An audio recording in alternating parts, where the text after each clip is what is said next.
Okay, so this is a fun topic, don't you think? This is a topic that people don't normally talk about at all. I don't remember anybody voluntarily talking about job interviews ever. Like, nobody talks about it. Unless you bring it up and ask, but nobody talks about it voluntarily. I feel like it's one of those rich dad, poor dad skills. Like, nobody talks about it, but it's super important. You know, it's like money. It's super important, but nobody talks about it, generally speaking. Like personal finance, personal health, super important, but nobody talks about it. I think this falls into that category, like very important, nobody talks about it. And I don't know why nobody talks about this. I'm not an expert at job interviews. I'm not going to sit here and say, oh, I'm this authority. But I do have a lot of experience. And I'm not a beginner anymore. I've gone through sort of 4 phases of interviews. Phase 1 was the MIC job interviews. All those jobs that you get when you're a teenager, they don't require any qualifications and so on. Some of them don't even require interviews, some of those jobs.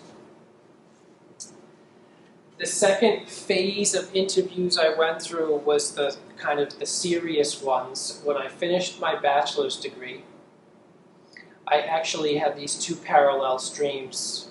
Right? I wanted to do a master's degree, but I wasn't sure if I would get in anywhere. So as a backup plan, I interviewed for industry. That was phase 2 of a bunch of interviews.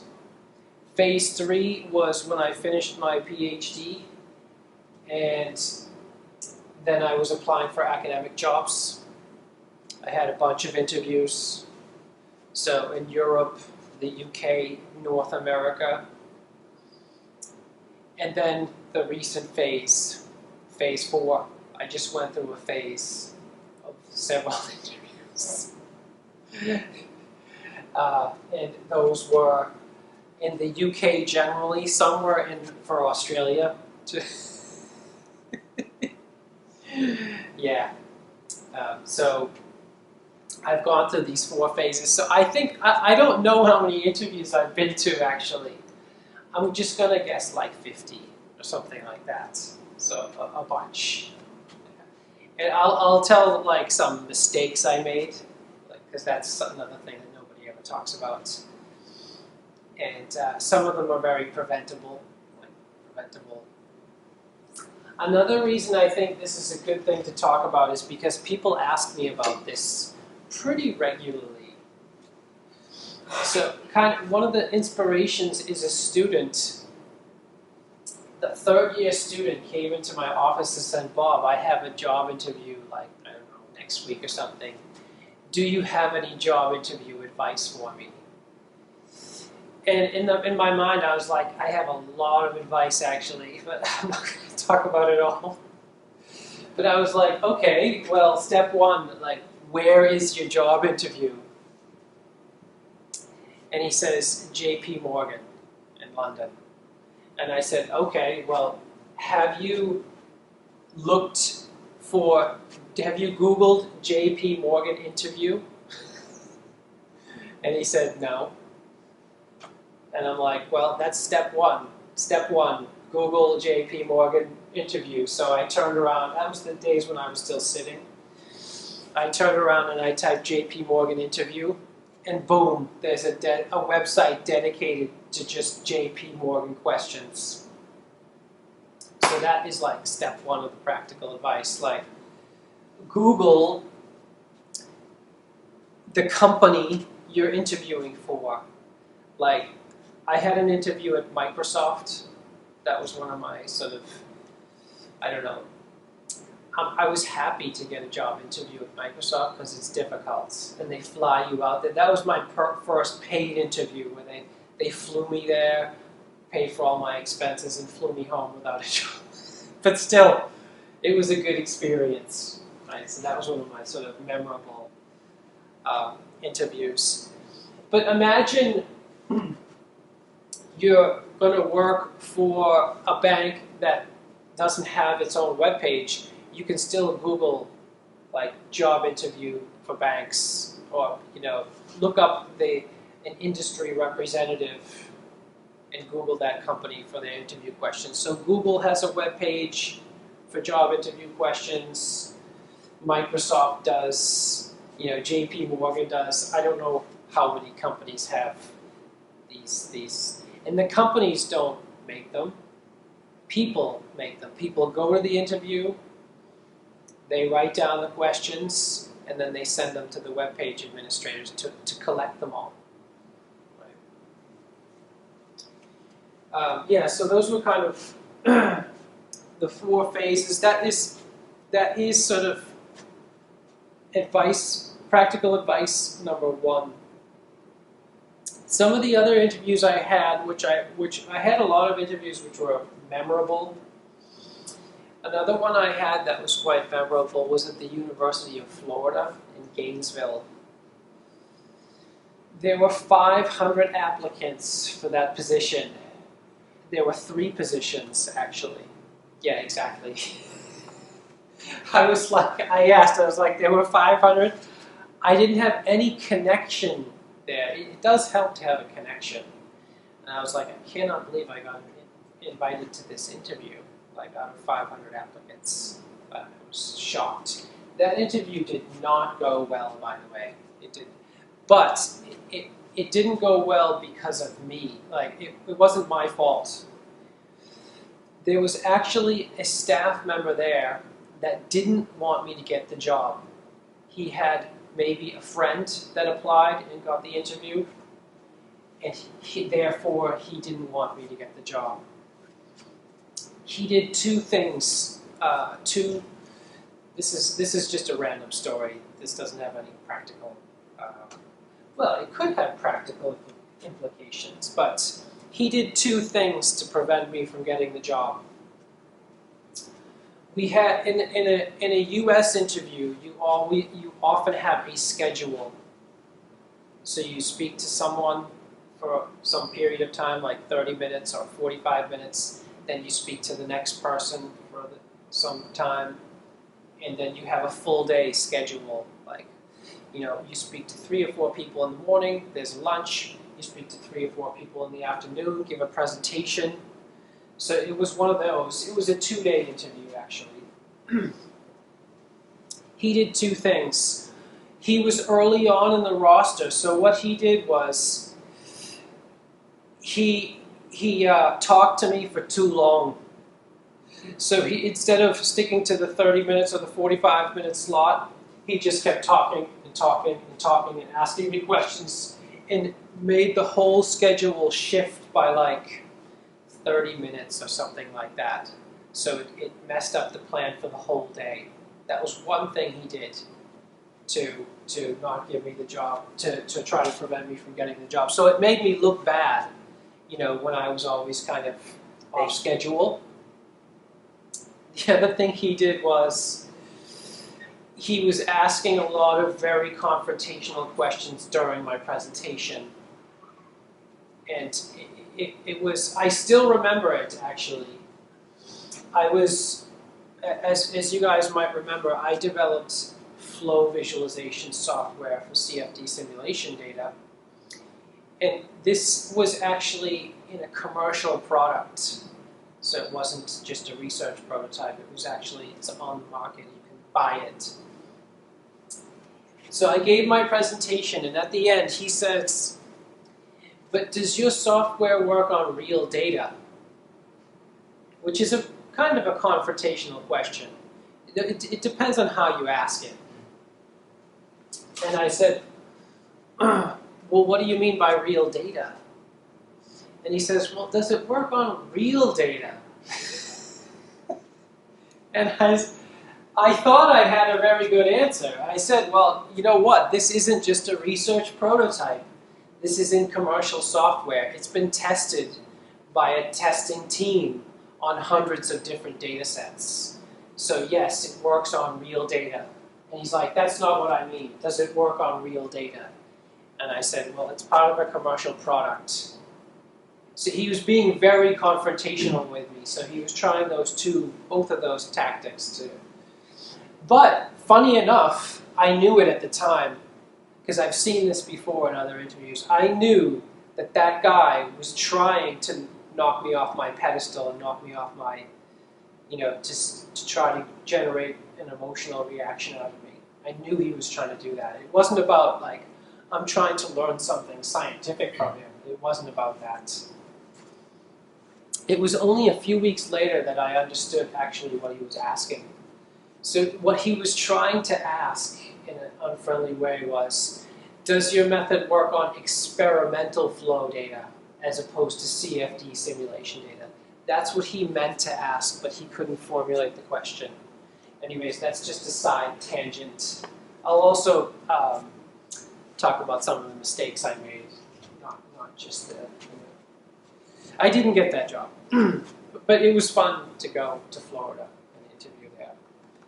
I had a fun interview at Durham University, Warwick University, so good ranking places. And Brown University, I also had an interview at. So those are difficult interviews to get.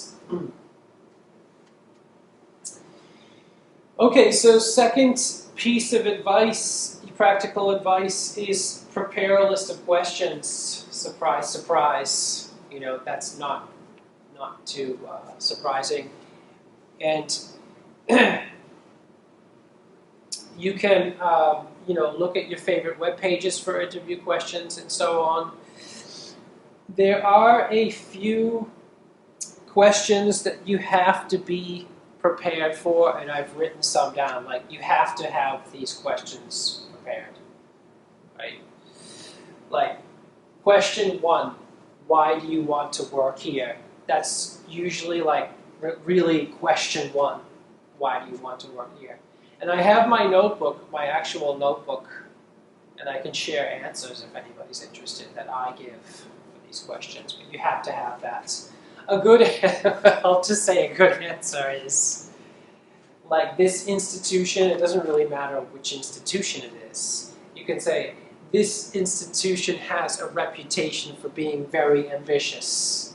I want to work with ambitious staff, and in my case, I also say students, for academic.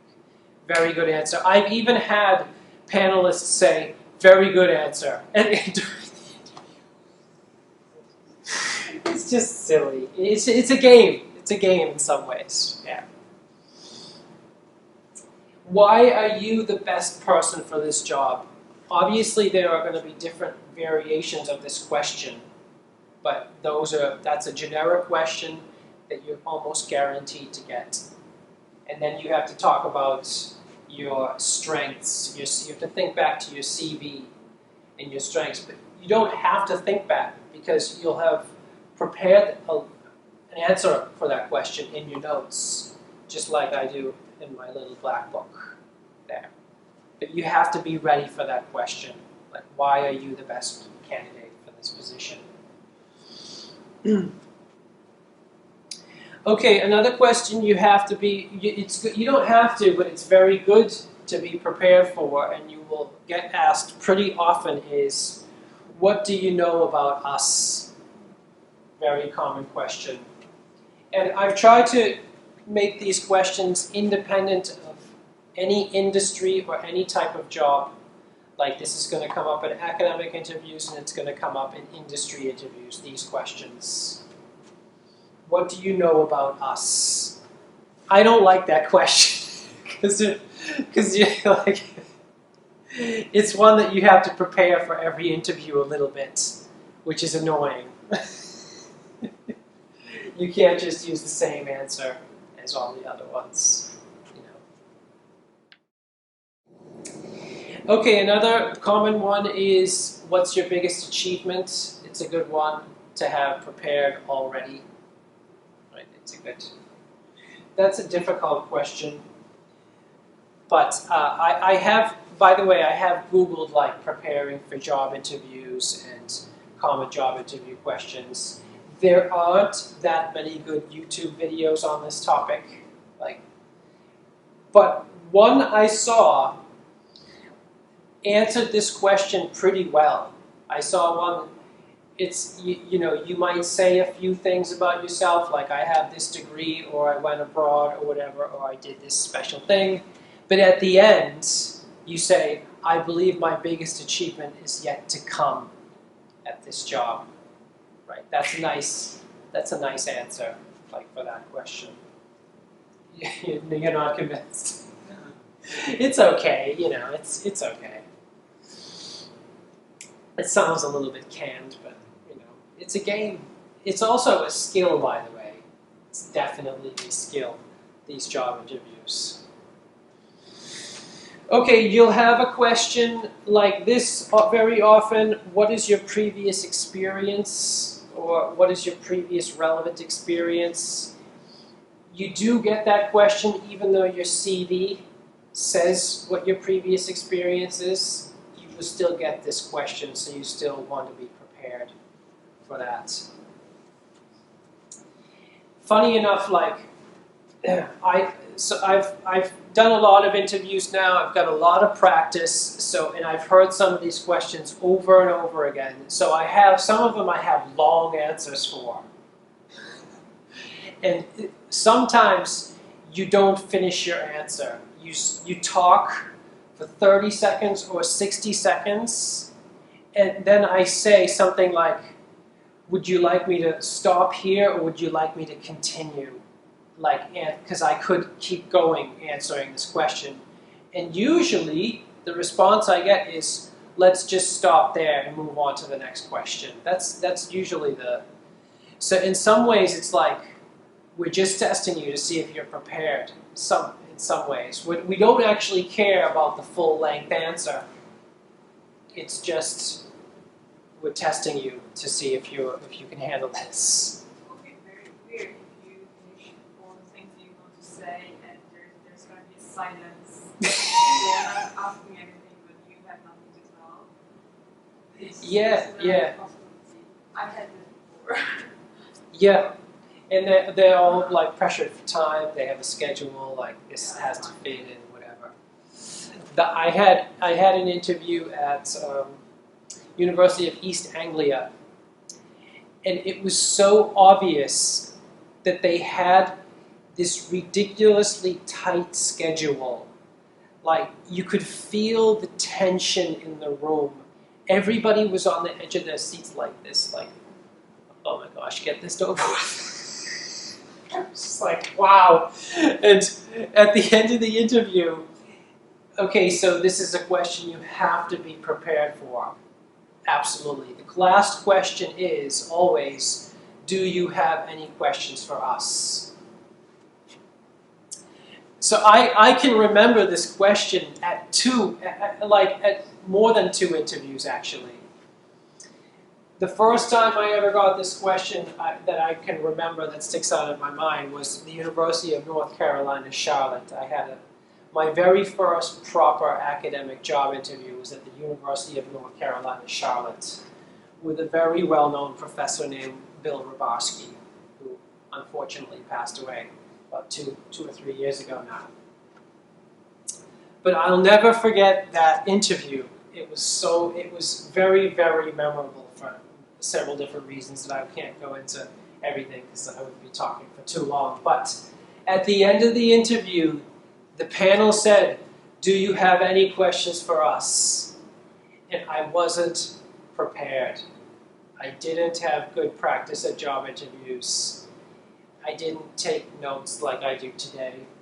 And I just looked stupid for a second, and I said, no. Error, error. I didn't get that job. Really bad error. If you're going for an academic, well, I can talk about good answers too. Good answers are, do you offer training to your employees? Right? career advancement opportunity. You want to ask about like career advancement opportunities. How does career advancement work? Hey, Dad. Okay. Oh, this is your last meeting, probably. Yeah, it is. Is it bad? Am I interrupting something? No. You guys are welcome to come in if you want. It's fine. Okay. Thanks, Bob, for everything. And Sure. I'm sure. pretty sure I'll see it. This is Yes, and Euroviz too. Yeah. right. You guys don't have to go away if you don't It's want fine. to. Thank you. Yeah, so you want to talk about career advancements, like what are the opportunities for career advancement? Do you offer special training to new staff? At UNC Charlotte, I should have asked questions like, what does it take to get tenure here? Do you offer a reduced teaching load? Perhaps that you could ask that question. Maybe, maybe not. What kind of support do you give for bid preparation and grant proposals? A very good question if you're going for an academic job interview. Like, how do you like working here? You can ask something like that. What made you decide to work here? Take the job? Those are very valid questions. I remember they asked that at the University of East Anglia. Everybody asks it. I don't remember every time, but everybody does. And the interview was so tense. They were literally like leaning forward, and you could see like in their bodies they were tense. They were like, well, you know what? We don't really have time to discuss this. I asked like one of my questions that it's not really important, but you can ask it. It's who do you consider your nearest competitors? It's an interesting question. And they said, we don't have time to go into that. Like, we just have to stop the interview and go to the next candidate. It was very, and I said, oh yes, I understand. I can see you run a very tight ship here. Because I could see it through the whole day. I didn't get that job right away. I don't know if I wanted that job because it was really, it was uncomfortable, that interview. Anyway, it was fun. And related to that, you can ask, oh, what's the culture like here? Yep, you could ask, what's the culture like? So another question is like, what kind of personality would be ideal for this position? You can ask a question like that. I actually have a list of questions. I'll do that at the end because that's like the last question of every interview. Okay, a question you have to be ready for is, what would you bring to the job? That's if you don't really know what they're asking, it's kind of a tricky question. It's very open. But you want to start talking about the unique skills that you have and the unique experiences, beneficial experiences that you have. Right? You guys have very good experiences, very good skills. You want to think about transferable skills. Like you guys, this is a great question for you guys. Like when you're hoping to get that question, actually. And like I was mentioning to Dylan,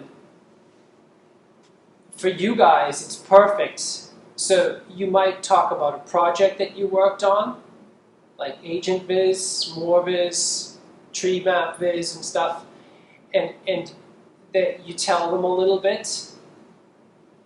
And then you ask, would you like to see it? Boom, you'll get the job. You will get the job. Of course, they're going to say, yeah, like, can you show it to me? And you'll be like, yeah, do you have a web browser handy? Show your video on YouTube. You'll be the only person that's ever done that, ever in an interview. And they're going to be like, wow, okay. That won't work in front of an interview panel. That will only work on the one-on-one configuration, but a lot of job interviews are one-on-one, and like the interview panel part is a special component of that. So, what would you bring to the job? These other two ones are academic specific. What are your funding plans? If you're going for an academic job, you need to have an answer for that. A very common one, I take it back, this is a universal one. Where do you see yourself in 5 years? Very common question. And I had this, it took me a while to get a good answer for this. I didn't feel like I had a good answer until like this year, actually. My answer is like, okay, I'd like to have project funding for the following research directions, like legal tech viz, fintech viz, and so on, like research funding tracks for all these directions. That's a very good answer. But it took me a long time to think about that. But you have to have an answer for that question. Where do you see yourself in 5 years? And you probably might say something like, well, I hope that I'm making the transition from a junior position to the next higher level. Talk about like career advancement and stuff like that. You're already thinking about your job interviews, Dylan? This is good preparation. Yep, and then the last question is always, do you have any questions for us? You don't want to just sit there looking dumb like I did at UNC Charlotte. Here's a list of candidate questions. Do you provide any special support for new staff? It's a good question to ask. Do you offer any training opportunities for staff? If it's academic, do you support bid preparation somehow? Do you have any measures to support bid preparation? Here's a good one, actually, that I forget to ask sometimes, but I like it, is how did this position come about? Like, why do you have this position? And I did manage to ask this question. And some of these questions you can ask like offline, so to speak, like in one-on-one conversations with different staff members as well. And some recent answers I got, like I had a job interview at the University of Birmingham, and they said, we've lost a lot of staff due to industry. They said like a lot of our academic staff has gone to industry for much higher salaries, which is a valid answer. Nottingham said, we lost a number of staff due to Brexit. Yeah, some Europeans left and went back to mainland Europe. So that was surprising. Yeah. You could ask, what are your institution's biggest challenges over the next 5 years? Very generic, kind of boring question. I have asked it before. It's just if you can't think of anything better, or you just want to get the ball rolling, it's much better than not asking anything. That's the worst. Here's a good one if you want to feel like this is a good one, I would say, for industry more than academics. How is staff retention? That's a good one to ask, I think, for industry. Because you are going to go to work, you might work for a company with a high turnover rate, and I definitely have. I worked at a company called Private Healthcare Systems. We had a going away party every Friday. Every Friday. It was bagels and coffee, like lunchtime bagels and coffee, for the next person that was leaving every I was like, wow, lots of free bagels and coffee around. Like, this place has a high turnover rate.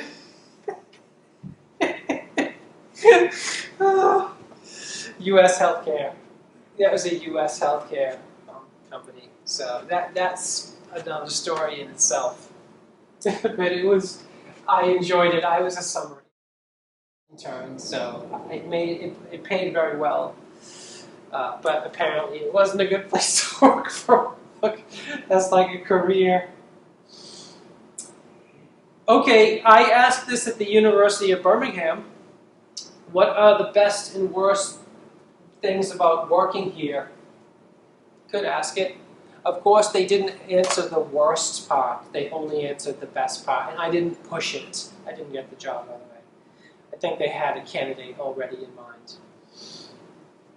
But yeah, they just answered like the good things about working there. And I didn't like say, "Oh, but you forgot about the worst stuff." I didn't do that. Yeah, and who do you perceive as your competitors? That is kind of interesting.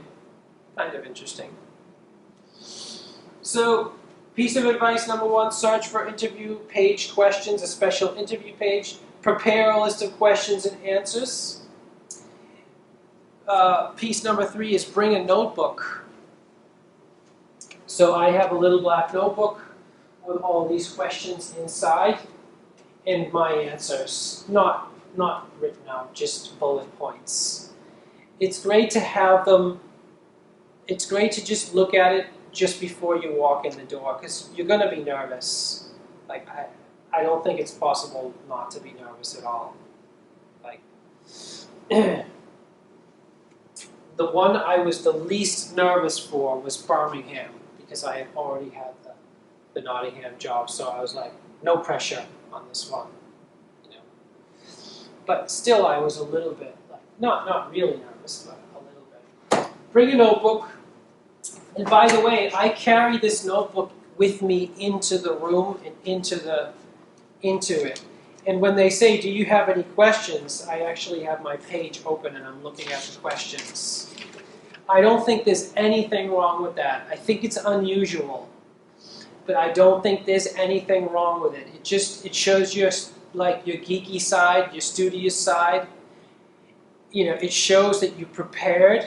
You're communicating a lot. It shows that you're taking the process seriously.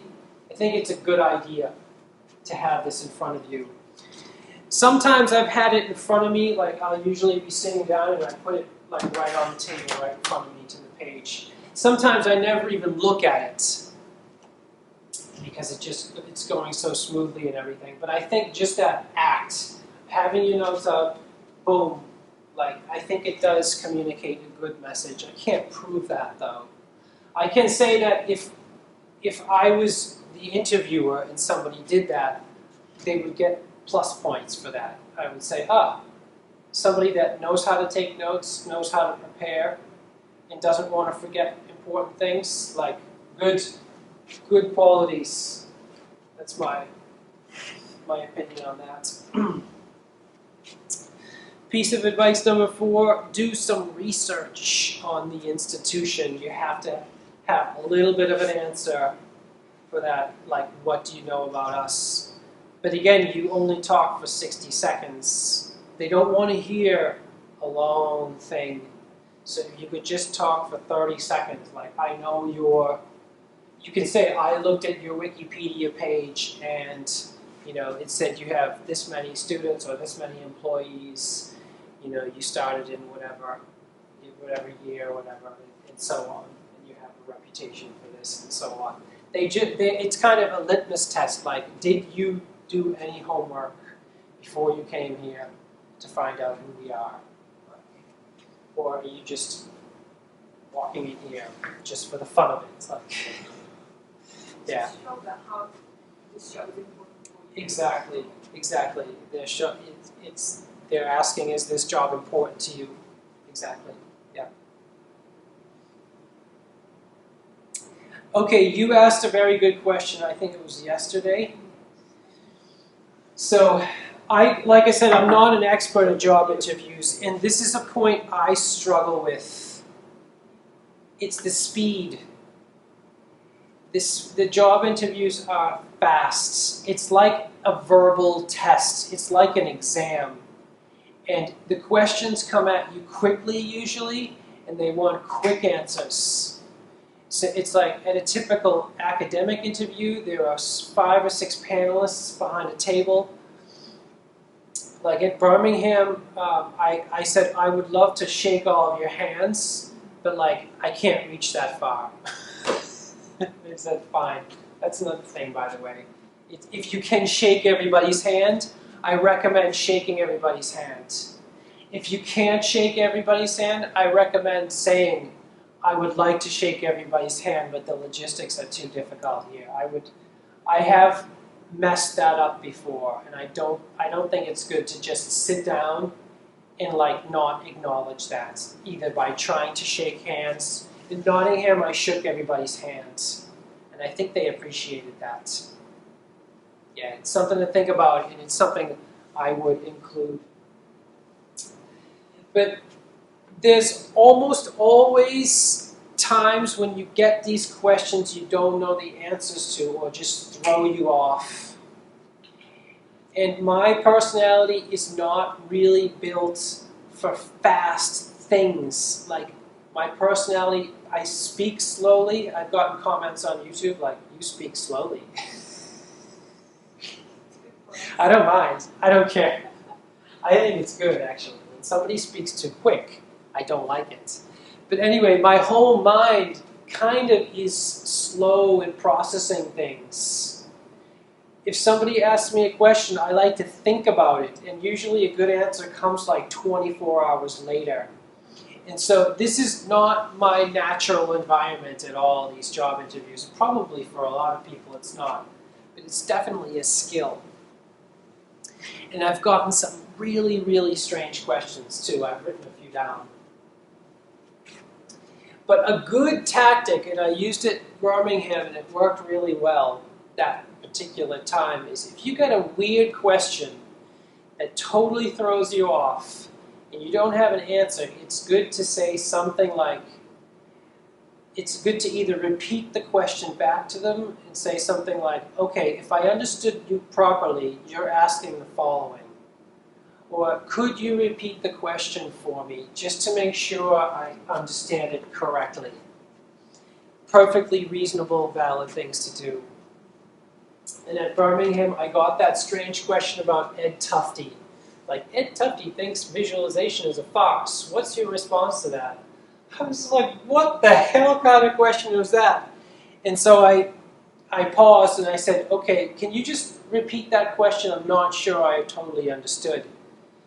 And he repeated it using different words, which is very nice. And he clarified it. He made it more precise. He said something like, Ed Tufte believes a lot of the visualization literature that's published is misleading. So it was like almost a different question. Not exactly, but. And it gave me time to think. It gave me just enough time to think of an answer. And that doesn't always work, by the way. I have gotten weird questions where I just had no idea. And I like, yeah, these are some good things to think about. I still remember my Microsoft interview, even though it was 500 years ago. One of the questions was very strange. It was, if you were stranded on a desert island, and the island, I don't remember all the details of the question, but you get these sometimes, especially for industry interviews. The island is populated with people that have either blue eyes or brown eyes. Half of the population, I think it was half of the population has blue eyes, and half of the population has brown eyes. And every day, half of the population dies. And it was something like, how can you figure out if you have blue eyes or brown eyes? All right, it was a very strange question, and I was just like, whoa. And there were more rules. I was asking questions like, can I just ask somebody, what color are my eyes? No. And I was trying to figure it out in my head. It was a complex set of constraints. And I was asking questions. I said, like, can I look at the water and see my reflection? He's like, nope, that's not allowed. I was like, is there a mirror on the island? No, that's not allowed. I don't remember all the details, but I remember that was the basic. I couldn't answer it, but the mistake I made, what he wanted to see, I believe, he even said, by the way, I had this question at my job interview and I didn't get it either. Microsoft. What he wanted was for me to get up out of my seat and go to the whiteboard and start writing these things down. Because there were too many constraints and rules going on to work. Your short-term memory can only hold like 6 items. He wanted me to get up out of my chair, go to the whiteboard, and start writing things down, the different rules of the game and the things that you're not allowed to do, and then start looking at the board and maybe try to piece it together like a puzzle. That's what he wanted to see, I'm pretty sure. And I didn't do that. I just stayed in my seat, asked a bunch of questions, tried to work it out in my head, and it didn't. And I didn't get the job. That was it was still a fun interview though. I didn't really deserve the job, actually. I'm surprised they even invited me, actually. It was because I only had 2 years of computer science at that point. Like, it was I only had 2 years of education in computer science. And a similar thing happened to me at the University of East Anglia. The questions totally threw me off, totally. The first question was something like, okay, how do you know if you can rely on somebody to finish their project? And I was just like, wow. I was totally caught off. That was like literally the first question in the interview. What I should have done is said, okay, can you just repeat the question to make sure I understood it properly? And I tried to answer it, but I had no idea. I just had no idea. And of course, 24 hours later, I thought of the answer. But you're going to get those questions sometimes. I have no idea what I said. I said something, but I can't even remember what I said. You just opened your mouth. I don't. I blanked out. No, blank. But in hindsight, I could have said, well, you can look at their CV, right? If their CV is, consistent with long time periods of projects that are, spanning a number of years successfully, you can ask their references, if they have references, or you can just ask their friends. I might have said something like, well, you can ask their friends. I might have said something like that. People that they know, that know this person, for character references. And another piece of advice is with the notebook, what I did was as soon as I left the interview, I wrote down the questions that I wasn't prepared for. So I remember one of the questions at the University of East Anglia was, what is your biggest scientific discovery? That's a question you might get. It's not a very common question, but it was a question that threw me off. I just wasn't prepared for it. And then I started to answer. I started to give an answer about a visualization project where we discovered some errors, And that's actually not what he wanted. Then he rephrased the question and said, what are you most well known for? So a much different question, but that's actually what he wanted. And then I was like, oh, okay, flow visualization. But as soon as I was done with the interview, I got out my notebook and wrote down the questions. So I was like, oh, don't let that,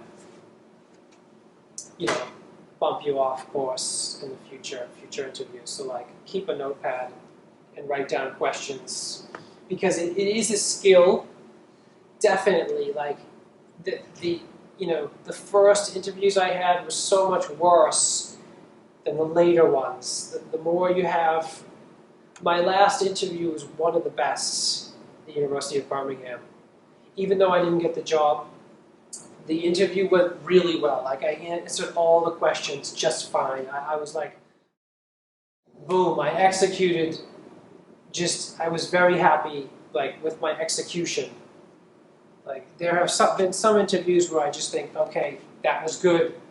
There have been some interviews where I just thought, no way I'm getting that job. I knew right away, like, that's not going to work. But some I have executed and thought, this is going to, like, that was a good one.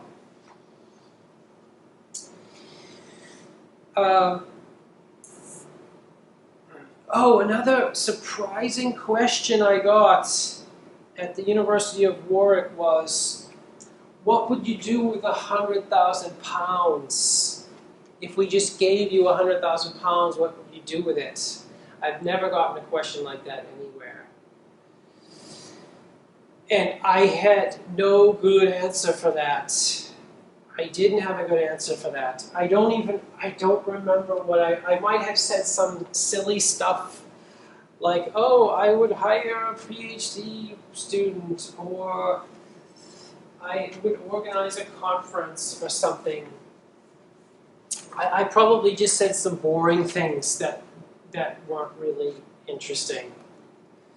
But yeah, you're going to get those questions sometimes. I should have used maybe the procrastination technique, the 10-second extra time technique. I don't know if it would have worked, but it's always worth a try, I think. When I think about it now, a good answer would have been, of course, you think of good answers way after the interview, 24 hours, a week later. A good answer would have been something like, well, basically what I would do is I would try to figure out ways to take that 100,000 pounds and generate more with it, more research funding. How could I take this 100,000 pounds and turn it into £1 million of research funding? And I would do that in two ways.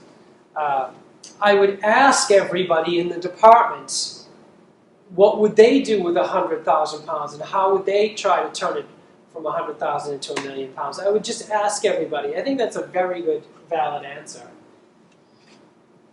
And then another possibility is you write a network grant or something, and you get a network of people together to put in a bigger bid for a bigger project. That's very academic. Okay, some disasters I've had. I've had some disasters. University of Essex. University of Essex. Disaster interview, disaster, complete disaster, because they're the ones that was so strange. Firstly, I was surprised to be invited. So if you're invited, that's good news. It means your CV is looking good, generally, like you're doing a good job with your CV. They had a 2-phase interview, so I did 2 trips there. A day, for round 1, and if they like you in round 1, you get invited again for another day of interviews. And in round 1, I had a bad feeling. I was like, oh, I'm not going to get invited back here. Like, I had a bad feeling. Sometimes it's just in your gut. I was like, because there were no formal interview questions for round 1. It was just one-on-one discussions with all the staff members for a day long. And I remember the guy in charge, the vice chancellor, he said, oh, okay, so what do you want to talk about?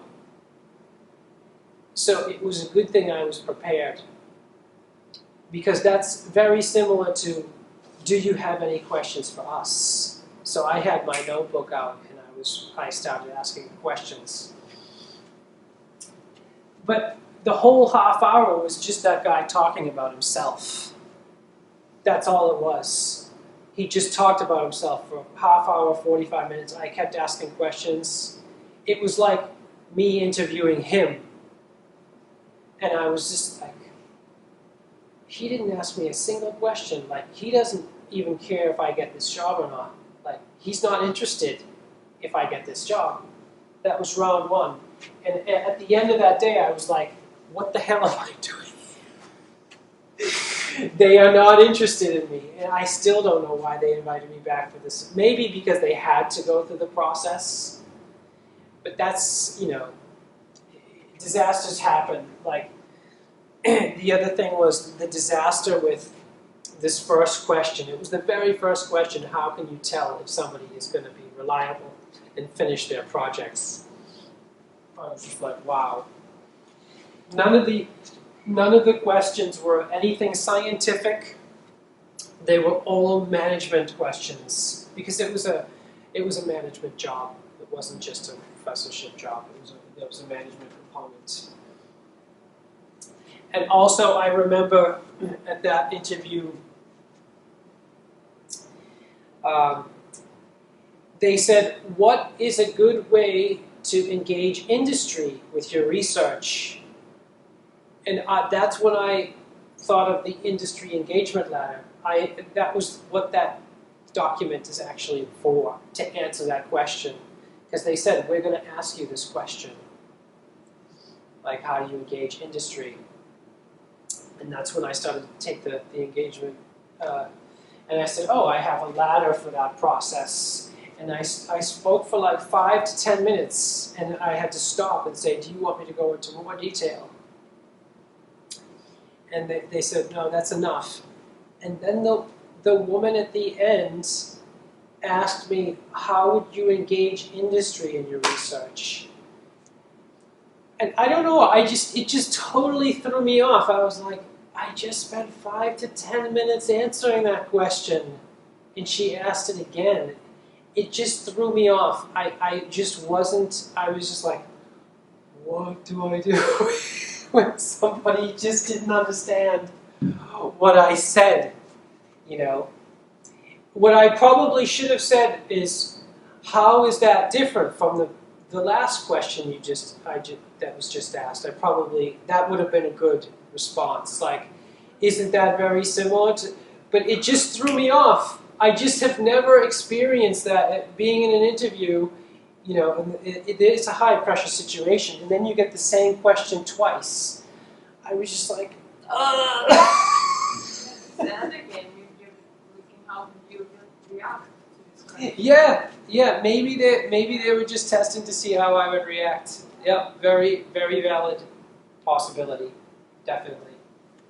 Yeah.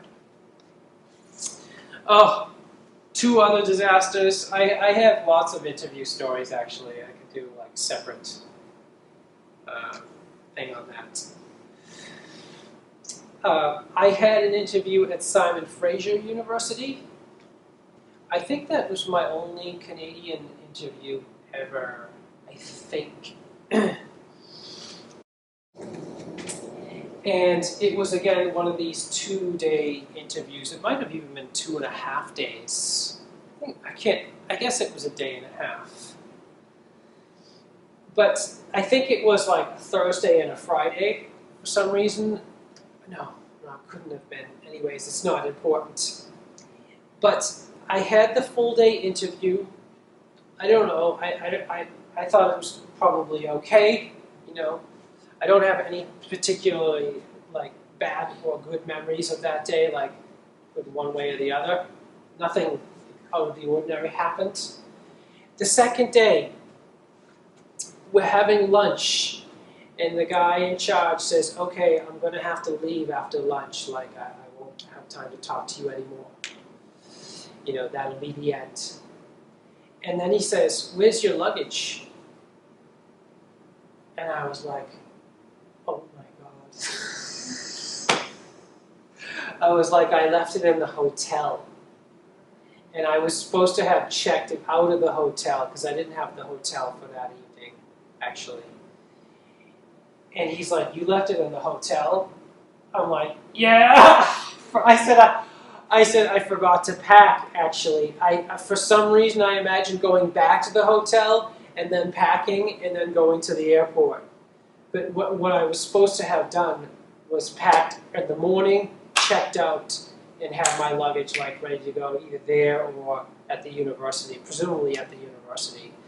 And I just didn't think of it. I guess I was just so distracted by everything else. And he's like, oh, that's not good. Like, I was like, almost panicking. I was like, oh my gosh. He said, okay, let's just call the hotel and see if they can help us out. So another funny part was I was staying in the only 5-star hotel in Vancouver, I believe. It's called like the Hotel Vancouver.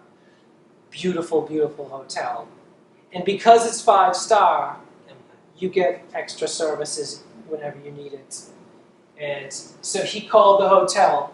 They packed my luggage. They went into my room, packed everything, and then brought it to either the university or the airport directly. And I was like, ooh, nice. But 5-star hotels will do that stuff.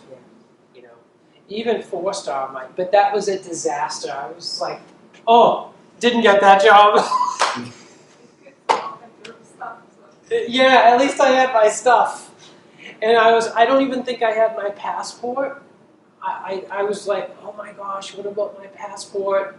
You know, and I was saying, can you please ask about my passport and stuff? Oh, bad. Disaster. Disaster.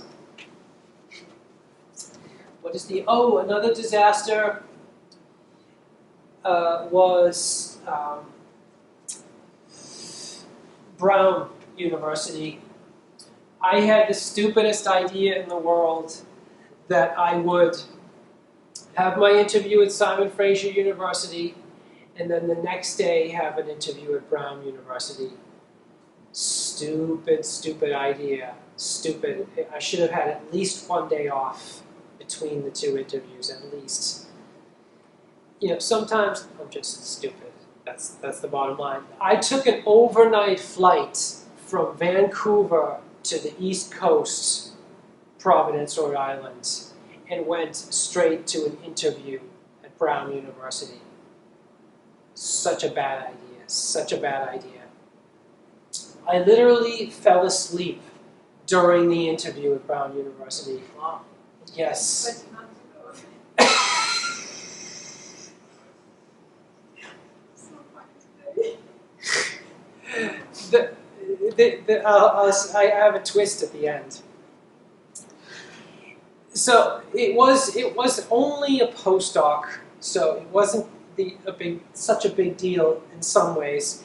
But when I couldn't sleep because I couldn't sleep on the plane because I just can't sleep on planes. And there was a connection in Toronto at like 4 a.m. It was so bad. It was like really, really bad. I arrive in Providence, I check into the hotel, it's like 7 a.m. when I get there, and the interview starts at like 8:30 or 9 a.m. or something. I remember laying on the floor going, I'm dying. I can't believe I did this. I wonder how, if I'm going to survive this day. I still should tell, I think I told this to the professor. I'm still friends with the professor, by the way. And actually, I did part one of the interview, I gave a presentation. It was okay. It was okay, actually. It wasn't until about 3 p.m. that I started to fall asleep. But it wasn't in front of the real important people. So I was sitting at a table, I was being kind of passed around to different researchers in the Viz group there. And there was one guy, and I was like nodding off right in front of him. But he wasn't the decision maker. So it wasn't like the end of the world. But still, disaster, like don't do that. I actually got the job though. I actually got that job, surprisingly. I didn't take the job, but I got it. So, could have been worse. Anything else? I think. Do you guys have any questions or anything? Any job interview? Yeah. Success I stories? have one. It's like, I don't know, we don't have to answer. Can you repeat the question? Like you mentioned about essentially they ask for your strengths and weaknesses. Yes. I can say many things for strength because I want this job, but I can't find any weaknesses because you can't say anything bad about yourself. Do you have a good answer for this? That's another game kind of question. Like, what do you consider your biggest weaknesses or yes, you can answer this question, but the answers are just like, I'm playing a game, I'm playing this game. Some people say, like, if you Google this, it will say that you're a perfectionist, like, this is your biggest weakness. Some people think this is good, some people think this is bad. I used to give that answer. Firstly, I used to give it. Secondly, I don't get this question very often. It's very rare that I get this question, actually, even though it's common. But if I got this question now, I would give an answer that's more honest and more believable and not just like provided by Google. It is, I try to do too many things. And it's true, like I try to do too many things and then therefore some of the things don't get done or I might get overloaded and stuff like that. And I think that's not an answer like I do drugs. You know, it's not an answer, it's gonna get the job done for that question, if you know what I mean. It's not gonna get you not hired and it sounds honest and all that stuff. I think kind of like the answer there is, you know, you must have some sort of weakness. You say, okay, this, I have a problem with this forever. We say, but I'm aware of it and I'm kind of working, you know, I'm conscious of it and I'm trying to improve on this. You know, acknowledge that you've got the weakness and that you are aware of it and you are kind of like taking steps to strengthen it. That is a good answer, by the way, yes. Yeah. Admitting it. I've also heard another good answer.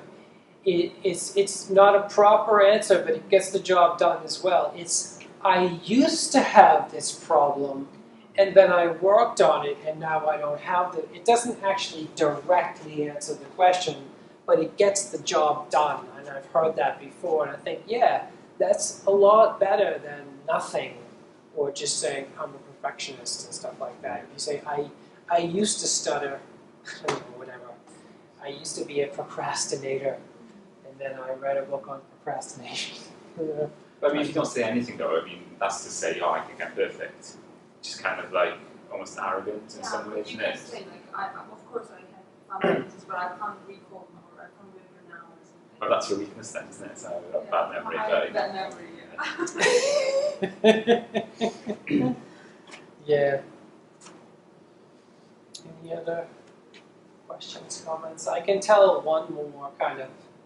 I wrote down one more little note here, which is kind of fun. I had an interview at University of Florida, Gainesville, and at the same back-to-back with the Mississippi State University. This was during my first wave of academic. And I communicated with them and I said, look, I'm flying over there for this. And I told them about the interviews. I said, would you like to split the costs? You know, very nice, actually. And they're like, yeah, definitely. So Florida and Mississippi State both agreed to pay for half of my total travel costs.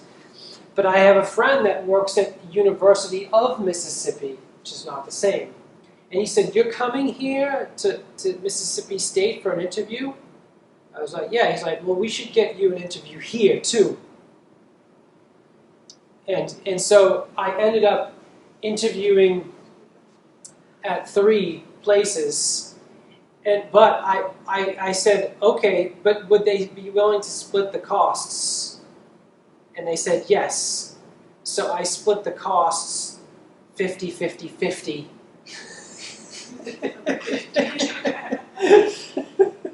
Rather than like 30-30-30. I was like, well, they already agreed, so who cares? I'll make a little profit, like a small profit. So that's kind of unusual, making a profit from your job interviews. And Phil said, Phil is the one that I am friends with at Mississippi, University of Mississippi. He said, I'll make a bet with you that you get the job at University of Mississippi, but not Mississippi State. You know, I'll bet you $10, something like that. Oh, was that? No.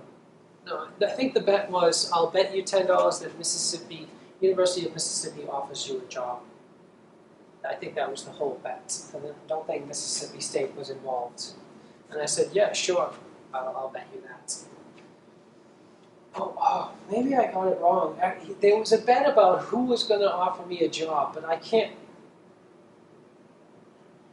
remember exactly what it is, actually. It might have been that. And by the way, if you're going for an academic position, a question that's not bad to be ready for is, if you have to divide your time up into research, teaching, and administration, what do you find the best ratios to be? And the good answer is 40, 40, 10. 40, 40, 20, or like 45, 45, 10, something like that. 40, 40, 20 is a good answer. That's not that important though. Anyways, I didn't get the job at the University of Mississippi, but I did get a job offer from Mississippi State University. It was like, the ending was like the opposite of the bet, somehow. Because University of Mississippi is lower ranking than Mississippi State, so I got the more difficult one. Yeah, that was, but the fun part was the profit. At the 20 pounds. Yeah, I don't know if I actually got the $10 of the bet. Alright, I've been talking for a long time, so stop. For